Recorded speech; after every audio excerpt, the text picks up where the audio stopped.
First today, elections for Texas governor are slated to take place in November. With the primary elections taking place in March, Governor Abbott has a few Republican challengers, but for the most part, Beto O'Rourke stands alone in the Democrat field. CBS 4's Bryce Helms joins us live with more from O'Rourke. Bryce. Chris, during our conversation this morning, O'Rourke spoke on several key issues. He says his main focus is reforming immigration policies and improving the state's situation with COVID. Beto O'Rourke spoke highly of the city and county leaders in the Rio Grande Valley and how they were handling the pandemic. I will make sure as governor that I am a partner, someone working hand in hand with leadership in the Rio Grande Valley and in our border communities to make sure that we have the resources and the partnerships that we need to make sure that we are as successful as we can possibly be.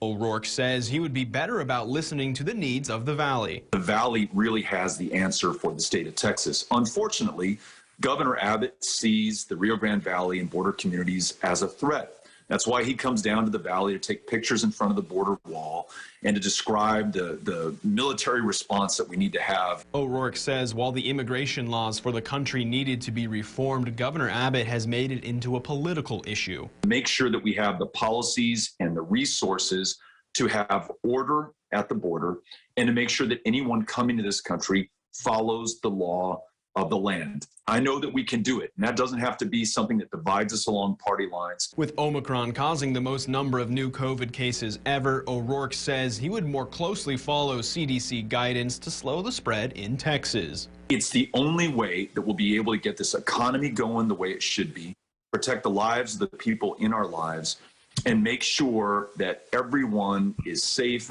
and protected and we don't see the kind of death that we have seen so far.